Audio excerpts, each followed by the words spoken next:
Um, but thank you all for joining us for our webinar tonight. We'll be discussing laundry to landscape graywater systems with our instructor, Frank Niccoli. And the webinar tonight is going to be sponsored by the City of Milpitas, as well as the Bay Area Water Supply and Conservation Agency, also known as BOSCA.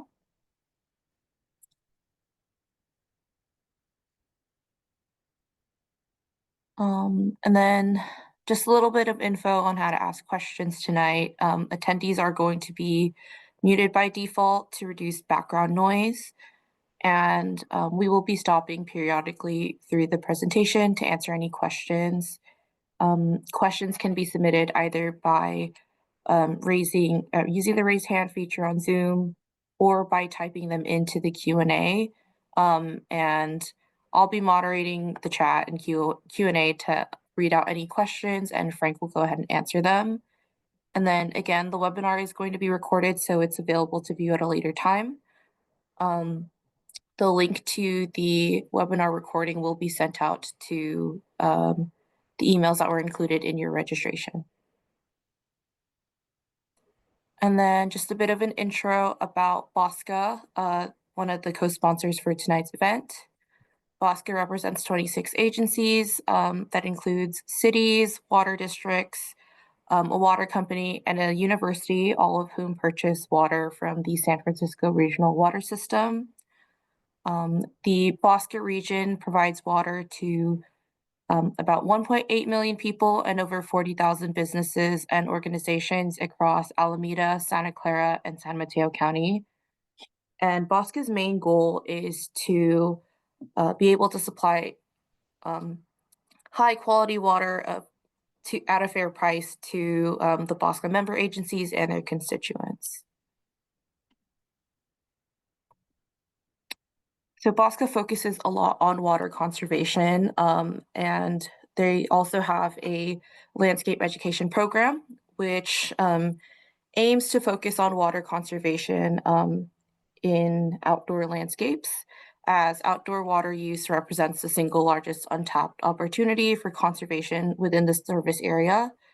And BOSCA aims to reduce water use outdoors through the use of drought tolerant and water efficient plants, as well as water efficient irrigation techniques. So in line with those goals, BOSCA also offers several different rebates and incentives to residents that live within the BOSCA region. For example, there are rebates for replacing traditional turf with drought tolerant plants and landscape materials. And there are also rebates for rainwater catchment systems, such as rain barrels.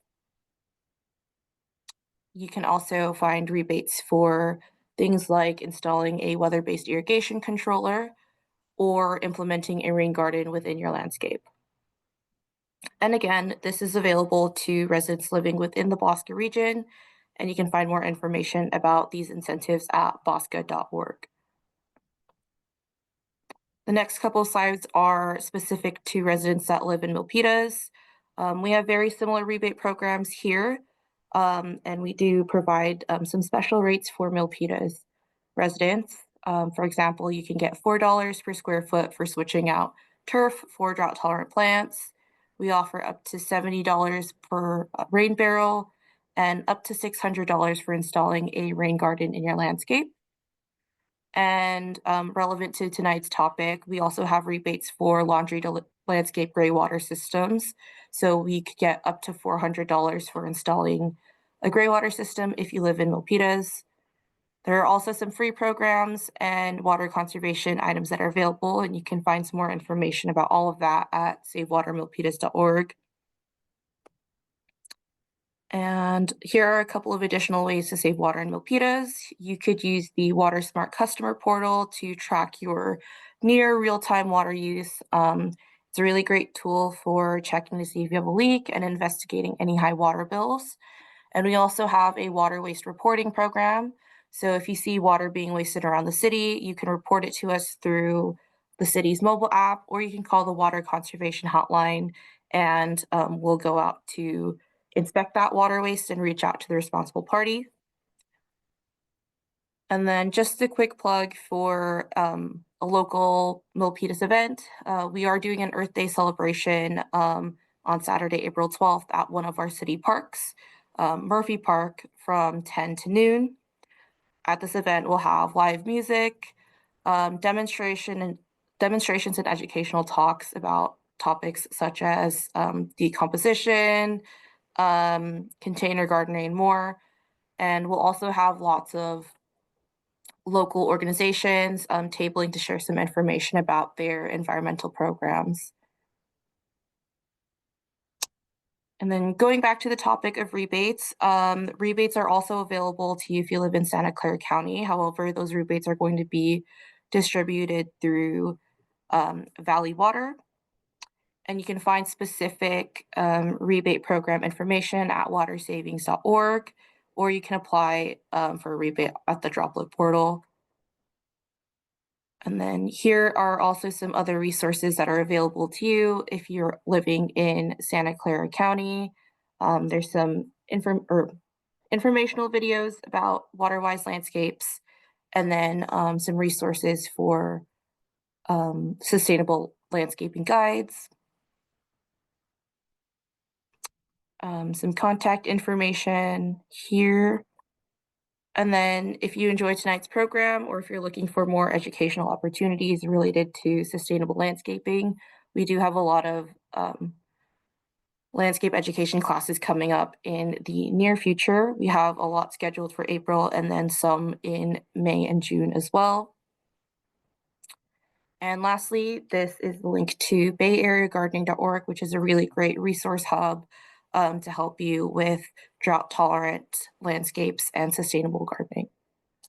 And with that, I will hand off to our instructor, Frank Niccoli, to introduce himself and get started with the presentation. All righty. Cool.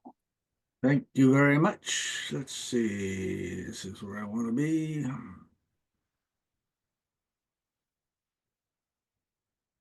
All right, cool. Good evening, everybody. Let's see. So we're going to talk about how to use gray water. And what exactly is gray water? Well, we have clean water, which is what comes out of your faucet. Gray water is used water without toxic chemicals or excrement in it. Black water is contaminated water with either toxic chemicals and or excrement. When we talk about gray water, the most important concept to understand about gray water is that if you take 5 gallons of gray water and pour it into the ground every day, that does not mean you are saving 5 gallons of water. If the plant only needs 1 gallon of water a day, you have saved only 1 gallon. So gray water is not an excuse to just dump water into the backyard. It needs to be used by the plant. When we talk about gray water basics, it's wastewater from showers, bath, hand basins, and of course the laundry. It does not include water from the toilet or laundry if the wash includes soil items such as diapers. Interestingly enough, the average person generates about 25 gallons of gray water a day, which means that a family of 4 can produce enough gray water to irrigate a 2,400 square foot garden in a semi-dry climate. So there's quite a bit of water that's found within gray water. Untreated gray water must be used within 24 hours because it begins to build bacteria, and it can build bacteria to unsafe levels. So treated gray water cannot be stored. It must be used and used actually quite quickly. When we talk about gray water is cheaper to harvest than rainwater. If we don't get rain over a 3-month period, a family of four can reuse over 3,000 gallons of water a month. So an equivalent cistern would need to be at least 9,000 gallons capacity to match that. So it's quite a bit of water that is out there. They've done quite a bit of research on gray water and to see what is in it. And it's a matter of what you put into your washing machine is what you're going to get out in your gray water. Hand soaps, laundry detergent, dishwashing detergent. There needs to be a mind change here in that you need to switch to products that are not toxic to the plant material.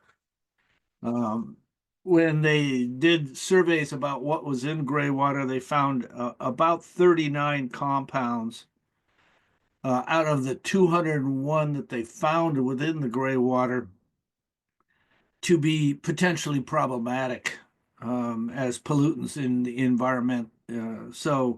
Clorox, for example, or cleansers that are used to wash sinks are potentially harmful. And those should not be discharged into a soil bed. So, what is gray water?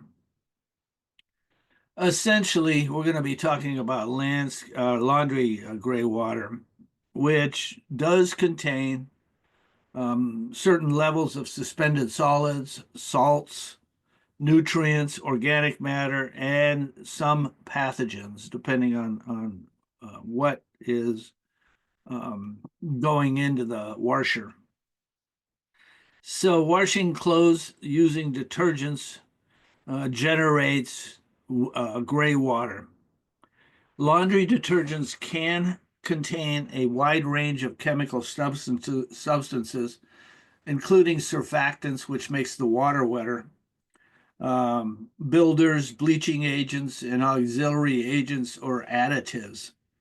So many of these ingredients are non-volatile compounds, but you have to be careful about the salts that may be in that particular gray water, and that's why I say you have to have a mindset change in terms of what you're using as a detergent. Surfactants are another issue. They if there are surfactants in the detergent, they can modify the hydraulic conductivity of the soils significantly. If you get an accumulation of these surfactants in the soil, it can ultimately lead to water repellent soils with adverse effects on your agricultural productivity. So the extent to which these surfactants can modify the soil water balance and influence water use and plant growth is not well documented or studied, but we know it exists, and we're waiting for the science to catch up to that. So gray water irrigated tomato plants seem to have it. Well, they do. They have a similar or higher leaf and stem biomass than tap water irrigated plants. So this plant biomass seems to indicate that this gray water influences the root biomass to grow much quicker than it would with ordinary irrigation water, which is a good thing. So some testing has been done with tomato plants. Need to be careful of salts. So things like hair dye, some cleaners that have salt as a base, sodium as a base, can be problematic in gray water. And you may get a salt buildup in your garden that can cause the plants to stunt. If you do notice plants stunting, or if you notice that plants are not growing the way they should, you may need to flush out these salts with a good watering from the hose, and hold off on your gray water until that stuff flushes out, because these substances can kill the plant or stunt them. They also kill the soil life in the soil. So a lot of water from the kitchen sink and the toilet are considered black water, um, and not gray water. And these should not be recycled in the yard unless you're using a type of soap in the kitchen sink that is friendly to plant material. Shower and bathtub water is considered gray water, and so it is good for using in the garden, as long as the cleaning products used in the shower and tub are compatible with the types of products that you're using to wash your hands or your body. So the effects of certain of these compounds, depending on what they are, um, can um, end up as soil nutrients. So um, there is a certain amount of nitrogen and phosphorus that is in these products, and sometimes that can lead to a algae buildup, especially in areas of the garden that doesn't get a lot of air movement. And of course, we talked about salt. So where would I use the gray water? Well, use it to water trees, bushes, berry patches, shrubs, large annuals.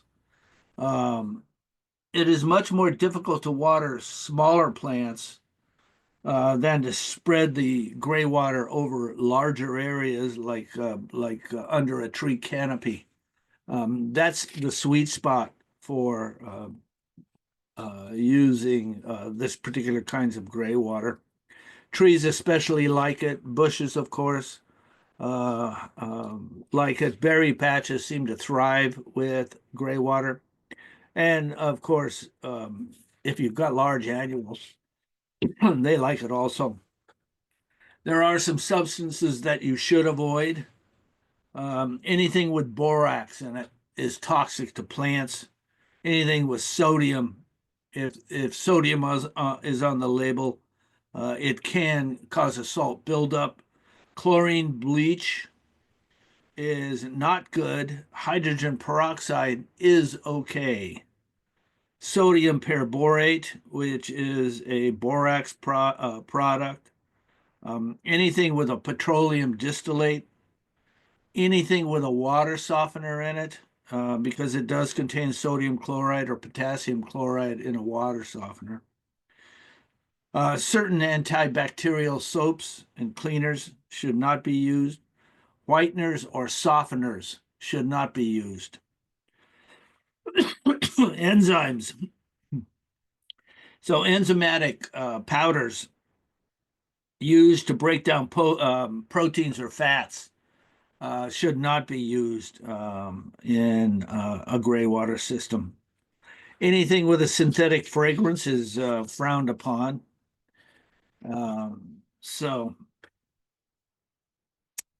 what should you use? Well, certain large laundry detergents, liquid laundry detergents like Oasis, BioPack, BioClean is a real good product. BioClean's been around for quite some time, and it's pretty gentle to plants. Life Tree laundry liquid, E-Cover laundry wash. Although E-Cover does have some salts in it, so you need to watch for salt buildup. Mountain Green, Vasca, low water. Um, Definitely do not use Tide. Tide has enzymes in it. All has a brightening agent in it and a colorant. Arm and Hammer baking soda is not good. Ivory snow is definitely not good. There's 7 different kinds of enzymes in ivory snow. Woolite is not good either. It has 7 different kinds of enzymes in it that can be harmful to your plant material. So you definitely want to avoid Clorox and borax. Um, Certain kinds of Castile soaps, as long as they don't have sodium. So Dr. Bronner's is a really good product that works quite well as a gray water. Dial hand soap should not be used. Dial has sodium in it, sodium chloride, and it does have an antibacterial agent and some synthetic surfactants. So those should not be used in the garden. Bon-Ami should be used in a limited fashion. Ecos shower cleaner should be limited. Dr. Bronner's has some sodium in it, but it's still pretty gentle to plant material. Definitely avoid Ajax, Comet, any of those, Ivy, Palmolive, Joy, Dawn. They're not good to be used in your garden. So gray water for the garden. Gardens that include fruit trees, vegetables, they really don't need fresh portable water. Gray water used in these types of gardens, the soil itself quickly treats the gray water. It does remove the bacteria and the contaminants. And experience has shown that ornamentals, native and food producing plants thrive on gray water, especially when they're irrigated often. So sensible precautions need to be taken, as I've mentioned before, with eco-friendly detergents and avoiding toxic cleansers. A gray water system is very low tech. Essentially, you're picking up, and I'll show you some other drawings in just a minute, but essentially, you're just picking up the water from your laundry and moving it into the garden through a series of hoses. And we'll talk about how we set that up in the garden in just a minute. So a branch drain system, as you can see here, a little on the complicated side, but it does work quite well if it's gravity driven. So the most basic irrigation system is using buckets to collect the dray water and distributing it throughout the garden. This method is very inexpensive. So essentially, you're just dumping that gray water into a 32-gallon bucket and then hand watering your garden instead of using dripper lines, subsurface dripper lines, to move the water. So in this drawing here, we're sending the water out into a dripper line. It does need a filter to filter out some of the particulate matter. Laundry has soil on your clothes that get washed out, and they are part of the gray water. So they need to be picked up in a filter. You can get 120 to 150 micron mesh filter at any irrigation store, and they're very effective for removing particulate matter from the gray water. And easy to install. So these subsurface irrigation lines are a drip system, and they're very effective. The capillary action from daily or near daily irrigation is very beneficial to the plant material. So when you're installing these gray water systems, the washing machine gray water can be gravity irrigated in most houses.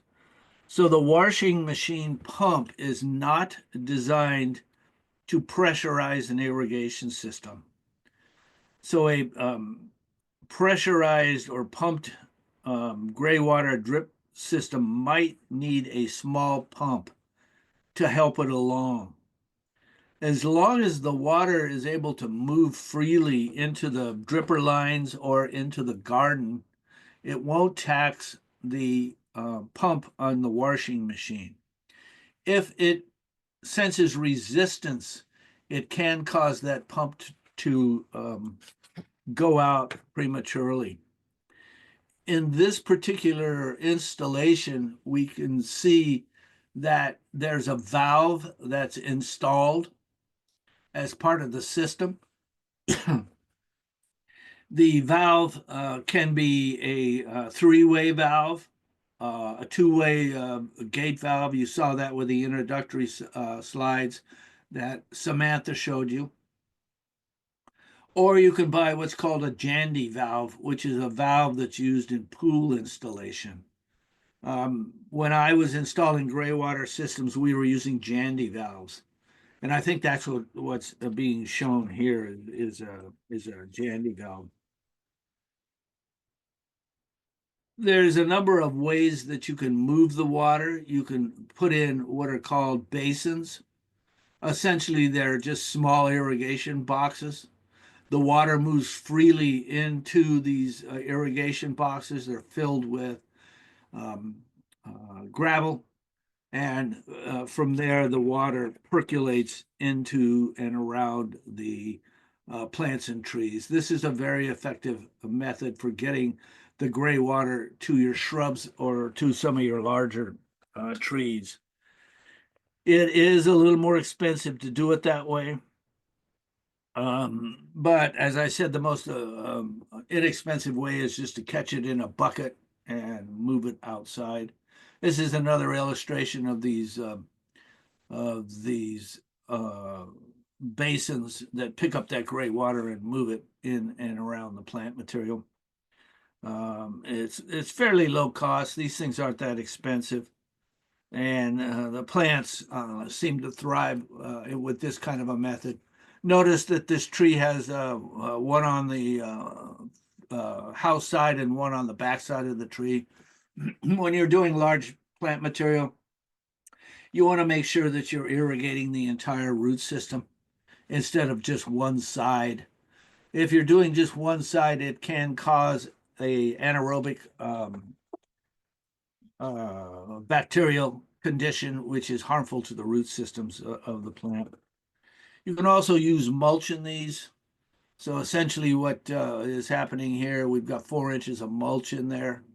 Mulch is rather inexpensive. You can get free mulch from a lot of the tree companies. Essentially, you're discharging the water into the mulch. The plant material grows into the mulch itself and picks up the water. So this is a very effective way to irrigate. Some people just completely eliminate the canister that's here, or and just dump it into the mulch. If you're doing that, make sure that you have a T on the end of your discharge pipe so that it does not clog. With an open discharge pipe, there's a good chance you're going to get a clog, but if you put a T on there, it's less likely to clog if you're using a mulch basin. So this is how it would look, and we've got it looks like an apple tree here. And we're feeding it on both sides with this mulch. You'll notice that mulch is around the backside of the tree. You're watering both sides of it. The water will move through there and irrigate the plant quite nicely. So this is a very good way to irrigate. Here's your mulch basin with a just a rather a poly hose being used, and a mulch basin. The water is getting into that mulch The mulch is going to soak up that water, and the plant material is going to get in there and pull that stuff out, pull that water out. So this is a pressurized system. Certain commercial properties are doing this. For a homeowner, I really don't recommend it. It's rather expensive, and it's overkill unless you've got a rather large property. So on a commercial site where they're using Graywater, they would set up this kind of a system. There's a valve to allow the city water to be used if necessary. But we have a surge tank and a pump. Graywater comes in, it's pumped out to the plant material. There's a controller, irrigation controller, that is turning the valves on and off, so that, and also the pump at the same time, so that the water in this pressurized system can be used. Cost of this about $600, $600 to $800 for this kind of a system. The good news on this is that if you have an uphill or a slope, this is a very good way to irrigate up the hill. Long term, you will save money because the ROI on this is probably going to be about a year to save money if you're irrigating up a hill. So this gray water can be pumped as much as 25 feet up the hill. If you have a property that's over 7,000 square feet, there's a good chance you may need a pressurized system to water with gray water, depending on what type of plant material you have. So these are some of the new innovations that are coming out in terms of saving water. You can see that the sink is part of the toilet. So you wash your hands and the water goes into the toilet tank, and it is used as part of the flushing mechanism.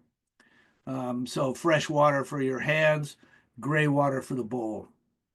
So if you're not running it out into the garden, you can get a toilet that has this type of system on it, so that you're reusing the water in the toilet. There's going to be some real innovations coming out. They're already here. So this is an aqueous system, and this system works by filtering the sink water through this tank to kill the bacteria. So there's a 5.5 gallon tank that's installed under the sink. It holds the filtered water that has been cleaned, and it sends it back to the sink. This system costs about $200, so it's rather inexpensive, and you can quickly recoup your costs, upfront costs, by savings on your water bill. So it's essentially taking the water from the sink, cleaning it using bromide and chlorine tablets, which kills the bacteria, and then it's pumping it right back into the sink itself. Clean Water Components is another company that's out there that is taking gray water and reusing it. Wahaso is using a water harvesting solution. I'll show you some pictures on these in just a minute. Aqua 2Use is another gray water recovery system, and it is taking that gray water and putting it into the garden. So these may sound a little bit too much, but we're heading that way. We're eventually going to be whole house, and I'll explain that in a minute. So this is how the Aqua to Use system works. It takes water from the bathtub, the washing machine, all of that water, and it is taking it out into the front. It's filtering it, and then it's dumping back outside into gray water. The toilet water, of course, is black water. You can see that diagram there. Certain of the water that's used is can be stored because you're treating it and disinfecting it, and then it can be used outside. So this is the going to be the new norm.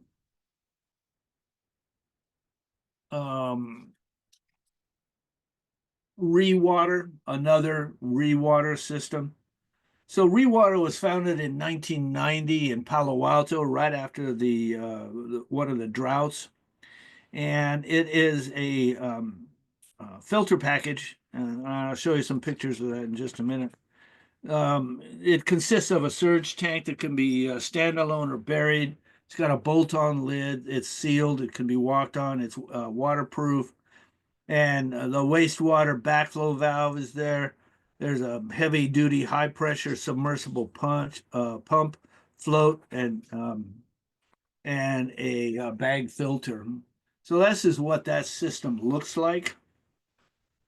And it's running about $1,100 for this kind of a system. It's designed for a single family. This is a real simple filtering system. It satisfies all the codes. It's typically used where only a closed washer or a small family is producing gray water. The filters need to be changed about every 3 months, which is real easy to do. And it pumps the water into your irrigation runs. There is a larger package that's also available. And this particular model is for like a duplex or a fourplex. It's code ready. It's easy to plumb. It does use a backflow device, as you can see there, a pumping system. And if you're going to be doing uphill runs with this, you can also get a larger pump. Reasonable, about $1,500. And this is one of their bigger systems. This is for commercial use. And this one is being used in certain commercial facilities. It sits in the basement. It can be used in large residential HOAs, apartment buildings, etc. And it is for cleansing the water that's coming in through the gray water. It does use a composting system to clean. So it's quite an interesting system. And this is how it drops the water back out. The system picks up the water and drops it into a pumping system and pumps it outside. This is actually being used in a home in Hillsboro. It was installed about 15 years ago in this home, and they were trying to be as sustainable as possible, and that's why they put this particular system in. This is a gray water, eco-friendly gray water demonstration garden, and this particular system is plumbed so that the entire garden is being irrigated with gray water. The nutrients in the form of soap that is carried in the gray water is actually beneficial to the plants. and you see a drop in fertilizer use because of that.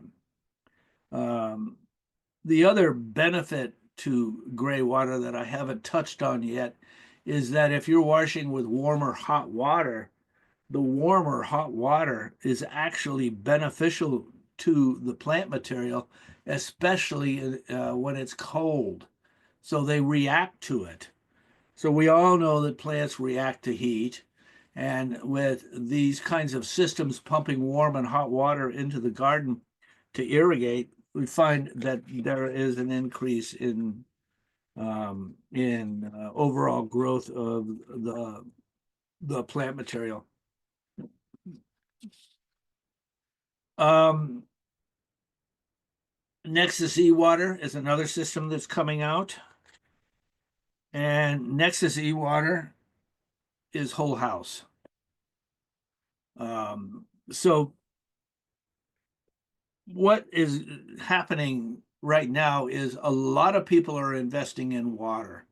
If you saw the movie The Big Short, the gentleman who got that $1.9 billion, he lives in the Bay Area and he's investing in water systems.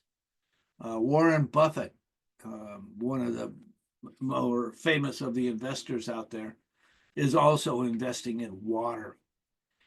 And part of what they're investing in is a whole house system. And this whole house system currently is cleaning and repurposing 70% of all of the domestic wastewater in a house, including the black water. And this is going back into the house. It's not going into the garden. A lot of cities are using what is called toilet to tap. I don't know whether Milpitas is on the toilet to tap system. But I know San Jose is doing toilet to tap, where they're cleaning the water to the point where they're putting it right back into the domestic water system. So we're going to see this whole house system coming on board. Essentially, what you're going to have is this little unit that sits outside. It's like an air conditioning unit. And the system is optimized for water recycling. And it will be set up for dual plumbed homes, in that you can use regular service water or clean water, or you can reuse water that's being generated in the house itself. Currently, this system has a 75-gallon capacity for gray water and 200-gallon capacity for treated water. So two different kinds that they're working on. The other part of this is that the heat that's generated in a washing machine, because you're using hot water, will also be used as part of the heating system of this whole house system. So this is Nexus E-Water and Next Treater.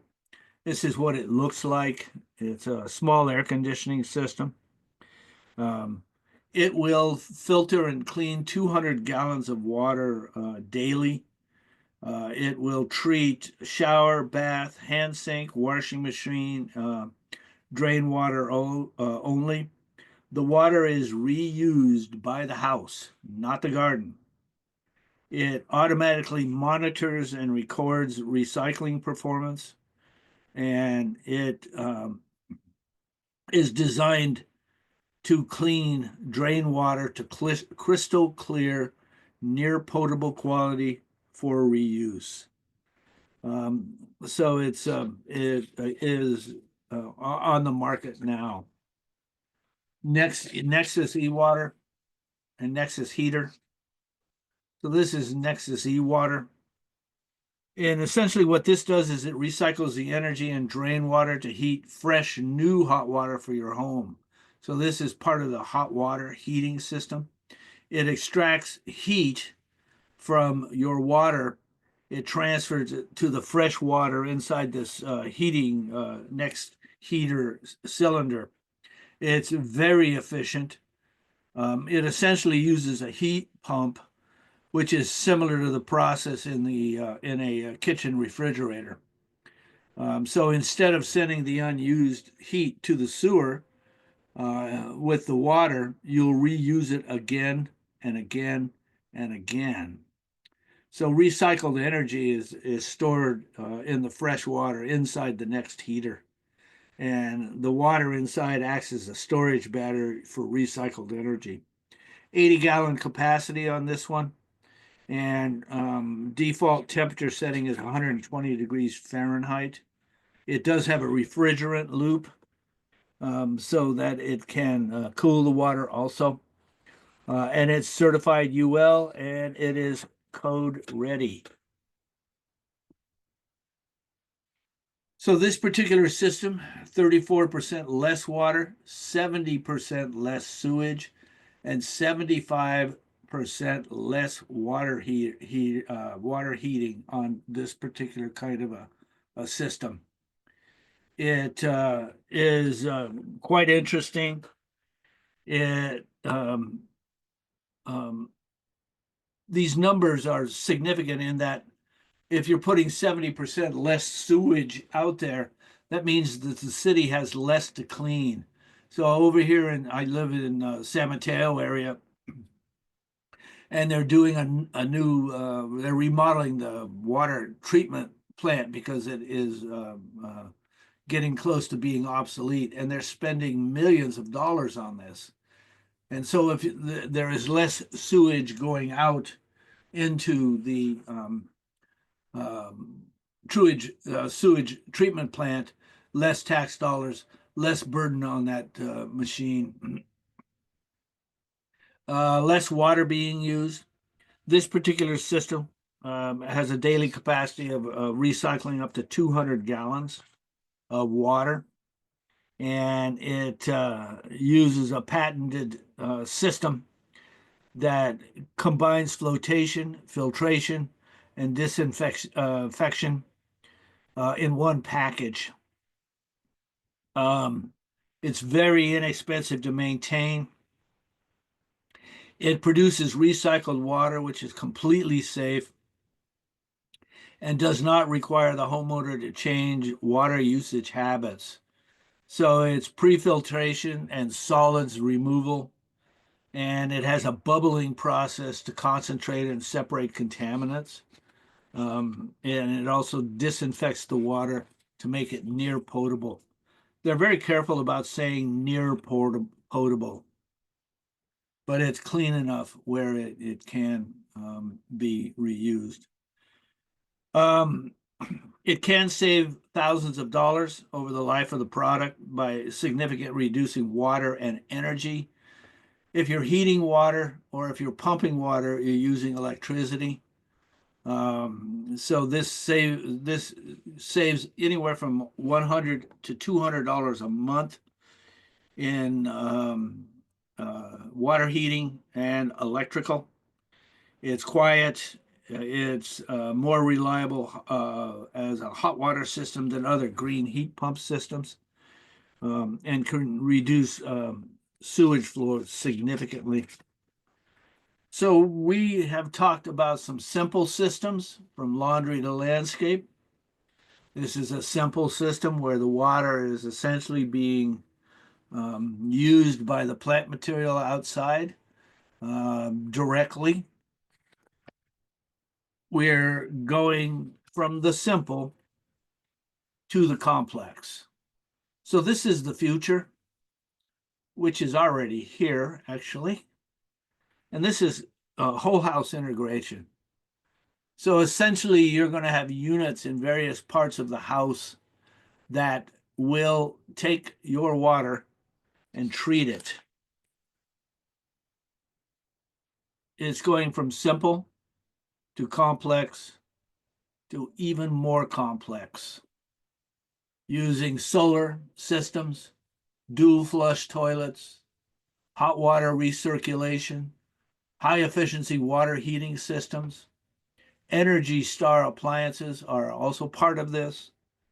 A Graywater recycling system that is relying on solar and thermal to not only heat the water, but to recycle it.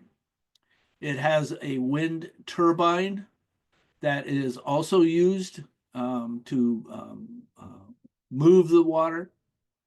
And part of that water is used in the landscape, and part of it is recycled or recirculated into the house itself. So this is a future that is already here.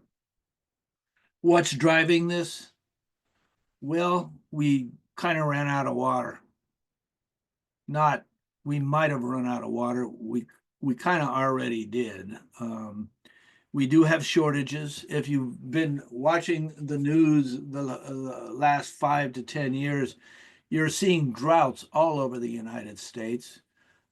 California had a fairly significant drought 2 or 3 years ago. 3 years ago, I think it finally subsided somewhat. But there are significant shortages in the system, and the more water we can save, the more we have for our living.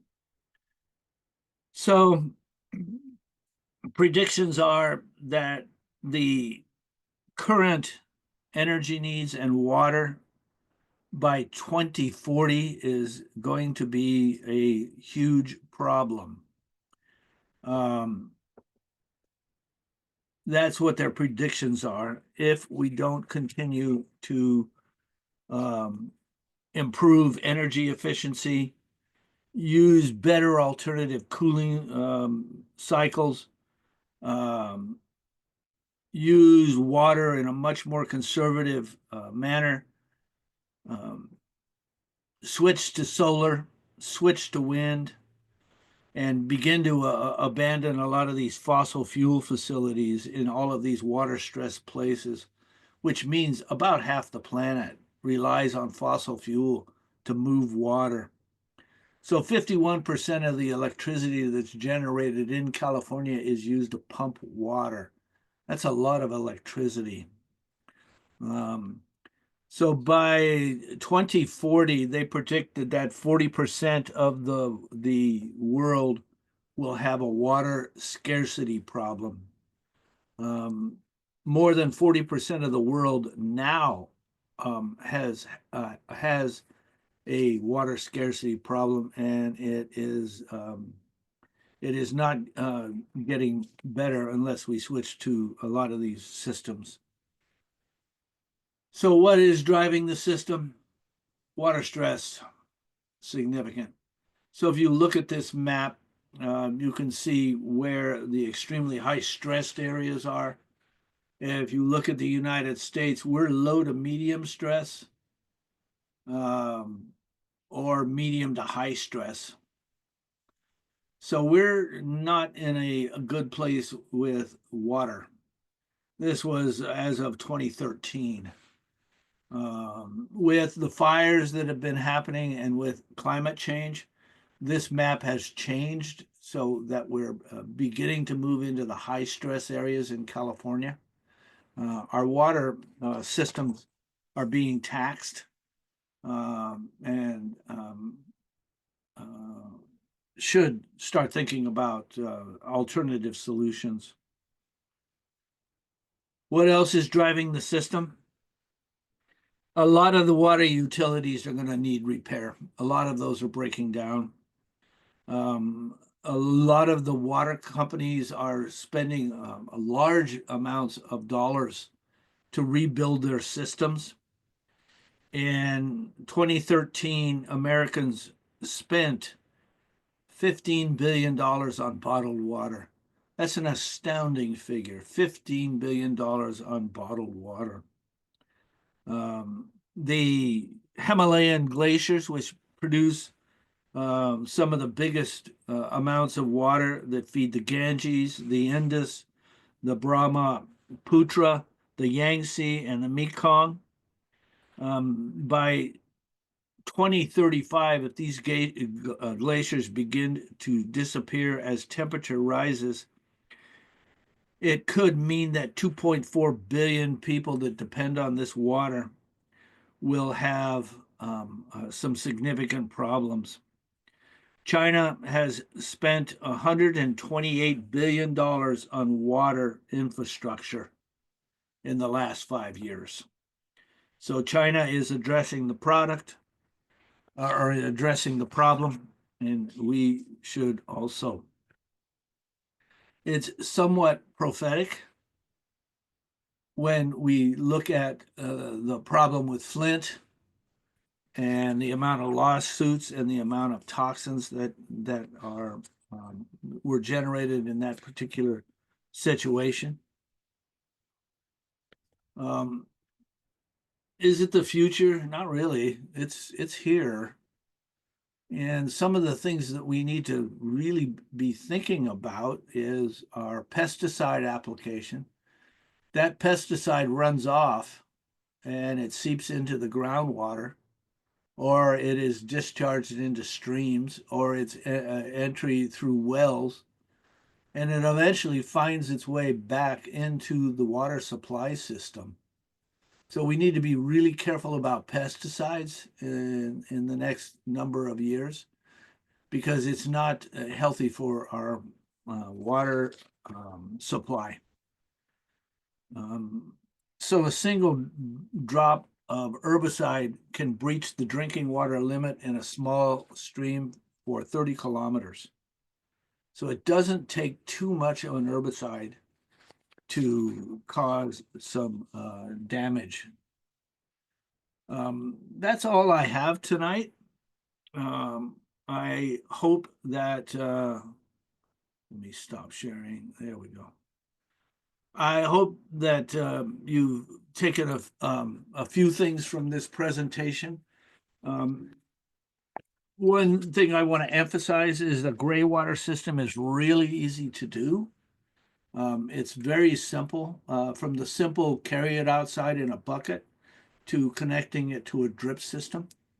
It's very simple, and your plant material just seems to thrive on this stuff.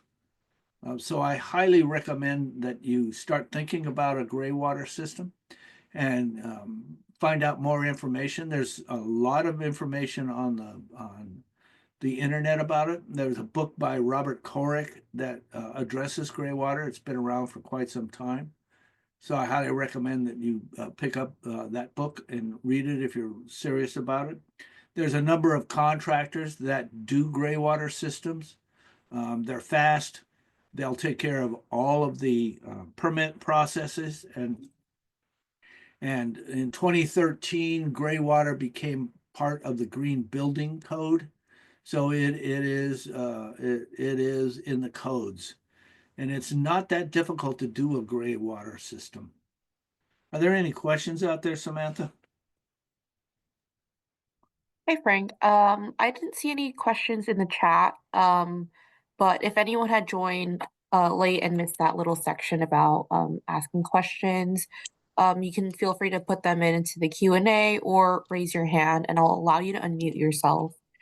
Frank, I did have a question though. Do you have the title of that book you mentioned, Robert Courick's book? Yeah, I think it's just Graywater Just system. Graywater? Yeah, it's an Okay, old book, been around a while. Graywater. It's a, Perfect. it's a fairly good book. Robert Korick's got one, and there's another one that's been floating around. I don't have that one. That's also a very good book. But there's a lot of information on the internet on Graywater. Awesome. A lot of people are doing Graywater systems. Okay. Yeah, so one thing that I think I might have forgotten to mention during the intro is, well, this webinar is being recorded, and then when the recording is ready, I usually send out the link to the recording as well as any resources that Frank had been mentioning. So I've been taking some notes, and I'll share some links to some of the products he mentioned, some of the books and resources that he talked about too. Yeah, there's quite a few new products that are coming on board. It's rather amazing. A lot of people are investing in water and water systems. So it's It's a good investment. Definitely.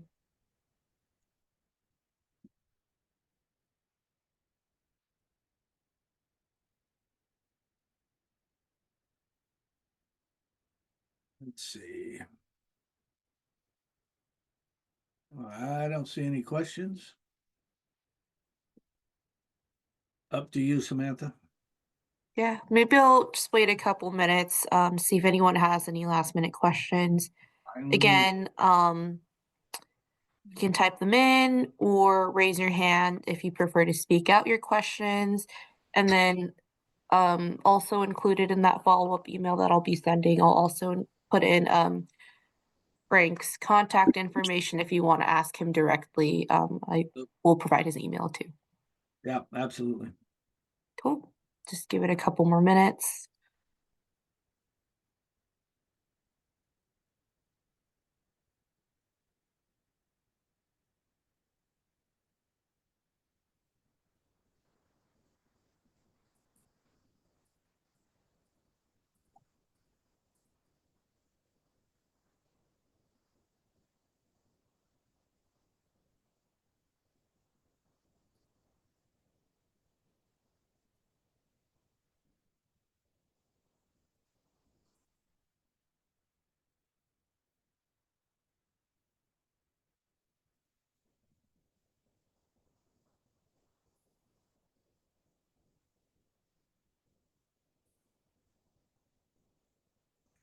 There'll be another seminar I'll be teaching on Saturday, by the way, in Hayward. If anybody's interested, it's another Bosca seminar.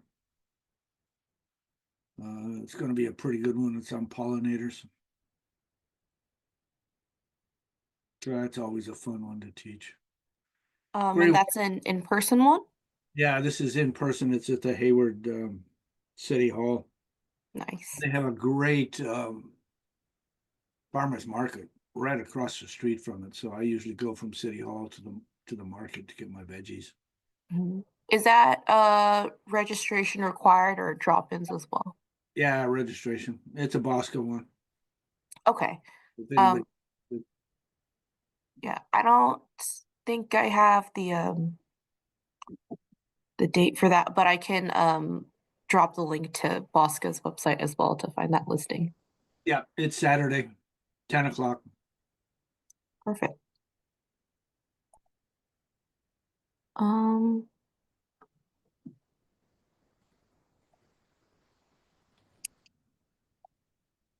so it doesn't look like any other questions have come in, so I can uh, let you go early, Frank. But thank you so much for agreeing to do this class with us again. You shared a lot of great information and a lot of new tech that I was not aware of. So thanks for sharing all of that. My pleasure, and I hope to see you again. All right. Thank you. Have a great rest of your night. Bye bye.